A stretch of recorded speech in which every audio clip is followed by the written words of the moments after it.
हम रदरफोर्ड का एक्सपेरिमेंट कर रहे हैं। रदरफोर्ड के एक्सपेरिमेंट के टाइम पे उसके पास सामने क्या था कि उसने गोल्ड फॉइल ली थी। ये थोड़ी देर मेरे पास क्या है, गोल्ड फॉइल, और गोल्ड फॉइल के अंदर रहने वाला एक एटम है, अभी जो खोजा नहीं गया है, हमें नहीं पता एटम क्या है। तो मैं क्या कर रहा हूँ कि मैं एक गन बनाऊं जो अल्फा पार्टिकल्स को अपने अंदर से निकाल रही है, ठीक है। अल्फा पार्टिकल की जो गन है वो फास्ट मूविंग अल्फा पार्टिकल्स जा रहे हैं। ये बॉल जो है वो क्या है बच्चों, अल्फा पार्टिकल। अल्फा पार्टिकल जैसे ही आगे जाएगी तो ये पॉजिटिव चार्ज होते हैं। कैसे होते हैं? Positive charge. अभी देखना इसके साथ क्या क्या होगा। जब ये आगे मूव करेगी तो एक बड़े से एटम में ये इसका न्यूक्लियस है, ठीक है।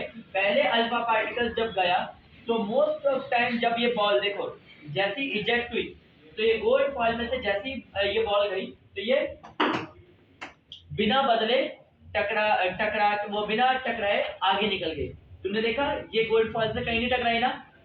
यानी कि पहला क्या था कि इसके ज्यादातर पार्टिकल्स बिना टकराए सिर्फ अगल बगल से निकल गए, है ना।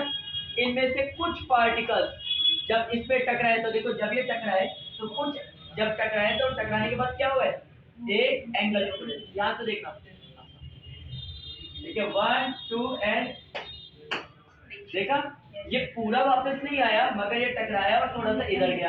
ऐसे ही होगा कि ये जहां जहां टकराएगा वो उतनी बार अलग अलग जाएगा कुछ एंगल्स से। ये पॉइंट नंबर 2 है। पॉइंट नंबर 3, इनमें से सिर्फ एक पार्टिकल जो 12,000 पार्टिकल्स में से एक पार्टिकल है वो एग्जैक्टली रीबाउंड कर गया। रीबाउंड कर गया मतलब वो जैसा गया वैसा ही वापस गया, टकराया और वैसा ही वापस। तो आज तक के लिए जान का वो क्या होता है, डेली पे जान रखे उसके लिए आगे।